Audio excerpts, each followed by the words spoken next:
in order to make a career move as a clinician that I had to take a huge risk and make a massive leap from one thing to another thing.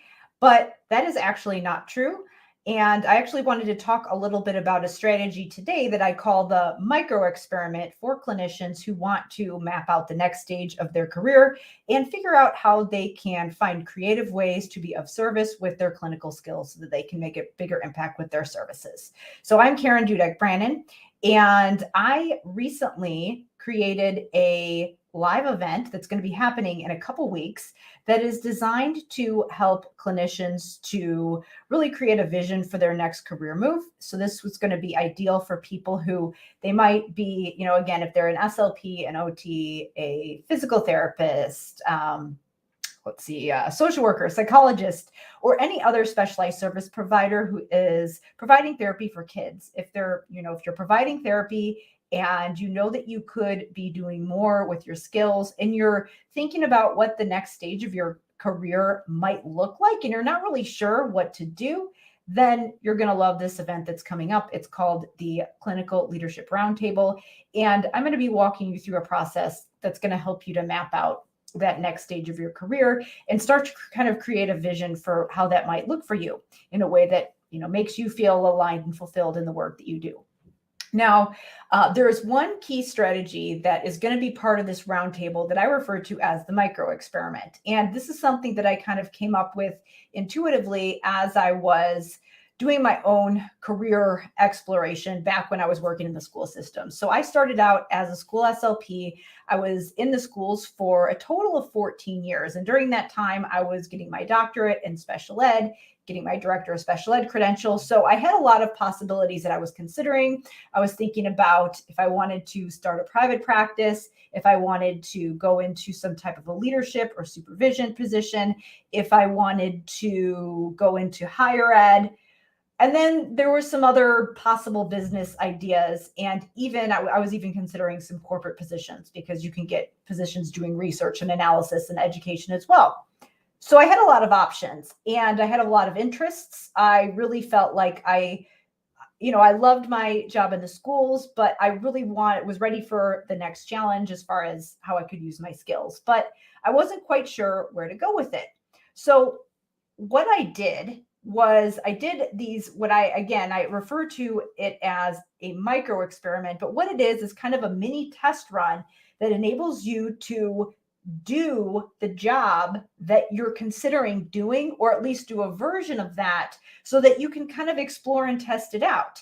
And there are 3 reasons that this is a good idea. Number 1, it helps you explore things. A lot of times we don't know if we like something until we try it. Sometimes we might try something that we think is going to be this amazing experience and we hate it. That happened to me a few times, actually. And then other times there might be something where we're kind of like, hey, I don't know if this is for me, but then we love it because we learn we get comfortable with it, we get competent. A lot of times when we don't want to do something, it's because we're nervous. We feel like we don't know what we're doing. And so a lot of times we have to get over that hump and get comfortable with it. The other thing with these mini career experiments is that sometimes you discover things that you liked that you didn't even think of before. So part of it is exploration. That's the first reason, to explore things that you might like to do. And I'll give some specific examples in just a few minutes here, but I wanted to talk about the second reason.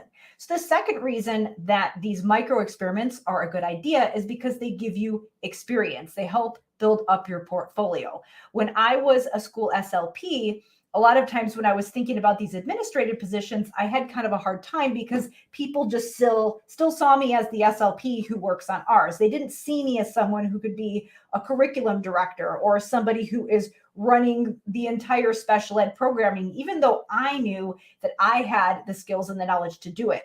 So what I had to do was make sure that I created mini experiments and mini projects during my course of the time that I was an SLP that would enable me to kind of get some experience there and do additional things that would allow me to develop some skills that would have prepared me for some of those other positions that I was considering.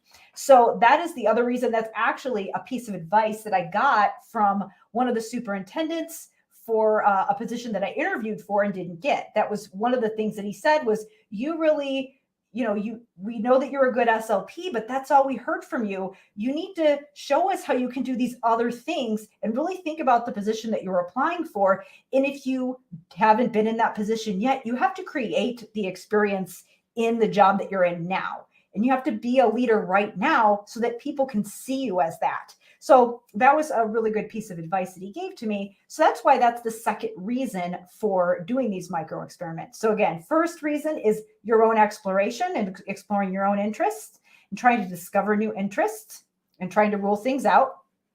The second one is that it helps build up your experience. And then the third reason to do it is because oftentimes it's a win for everybody. It's going to help your caseload now. There were many times that I would want to do some kind of a project where it was going to be giving me some kind of a different experience that I wouldn't have before. It would help to build up my portfolio, and it would be something that would be beneficial for my caseload right now. So it actually makes you better at your job that you're doing right now. And so it's really a win for everybody because you're getting your own experience, you're learning how to sell yourself, you're exploring things that you want, and it's helping to serve your caseload and the facility that you're in. And you're just, many times you're just being helpful, and that's always a good thing. So I wanted to give some specific examples of some of the micro experiments I did. There were a lot of them, so obviously I can't go through all of them in one video. So I'm going to start with some of the things when I was a school SLP. Because I was also going back for a doctoral degree, I had a lot of opportunities to do mini projects that were required for my class, but I always tried to figure out a way that I could kill two birds with one stone and also do something that was going to serve my caseload because I was working full time as an SLP. And I also wanted to try to figure out something that would be helpful for my building at the same time and that would help me to build that level of experience. So some of the things that I did was when my district was trying to figure out RTI protocols, I volunteered to go around to surrounding districts in the area and interview some of the staff. I was talking to principals, special ed teachers, other RTI interventionists. I was talking to general education teachers to see what kinds of things that they were doing in their classrooms, just sort of unofficial RTI that they had used in their districts to create protocols so that I could take that to my building problem solving team and help set some things up in our district. So it was helping my caseload. It was helping the district. It helped me to finish my project for my class. And it was something that I could then use to later sell myself and use in the future for projects that I did further down the line. And I liked it. So I knew that that was something that I wanted to be doing in the future. So that's one example. So that's one thing that I did specifically in my building that could have been a good experience for a leadership position. Some of the other things that I did, I was considering higher ed. So I did some college teaching. I did some adjunct assignments at some different universities in some different departments. So that gave me some experience there. Many times, if you are near a local university, you can see if they need some instructors to teach different courses. And actually one of the ones that I did was actually out of state. So a lot of times now, since people are remote, there is a chance that you might be able to use your connections to get some kind of a remote adjunct position as well. So that's always a possibility. And if you do want to go the teaching route and you don't know if there's something specifically at a university, you can always do other types of trainings and presentations in your community for conferences and things like that to see, do I like teaching? Do I like presenting to people? You could even do it in your facility, in your district right now, or wherever it is that you're working. So there's a lot of ways that you can explore that option to see if that is something that you can use or that you would enjoy doing. And then finally, one of the more obvious things that I did was that I started taking private clients on the side to explore the private practice option. So that's something else that you can do. So those are just 3 examples of micro experiments that I did. I did a ton of other ones and I may get into those in future videos. But the main thing is that this is a really good strategy to help you start exploring the next step. It, has potential to allow you to explore, to build your skills, to serve your caseload. And then sometimes it can actually even generate some income as well and start to launch that next stage of whatever it is that you're doing in your career. So to learn more tips like the concept of the micro experiment, definitely pop over to the Clinical Leadership Mastermind Facebook group. In September, I am going to be starting an ongoing event. This is a free event that is going to lead to a paid program for people who want to learn more. But in the free event, what we're going to be doing is I'm going to be leading you through a couple stages to help you to map out that next stage of your career. We start with self-discovery. We match that up to potential possibilities that you could explore, and then start brainstorming some micro experiments that you can do right away so that you can essentially start doing aspects of your dream job right now and start exploring those options so that you can take tangible actions towards the next stage of your career.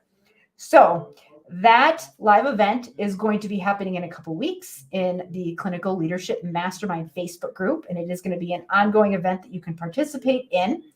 So that Facebook group is designed for pediatric clinicians who want to be leaders as clinicians and who want to advance to that next stage in their career, ultimately so that they can make a bigger impact with their services. So if you're a clinician and you love your job, but you feel like you could be doing more, you feel sometimes constrained by the system that you're working in and the impact that you're able to make, and you just know that there's more out there for you in the way that you serve with your clinical skills, then definitely check out that group so that you can participate in the Clinical Leadership Roundtable. Again, it's called the Clinical Leadership Mastermind Facebook group. So if you search it, it should come up, but I'll also leave a link in this description. Thanks so much for listening.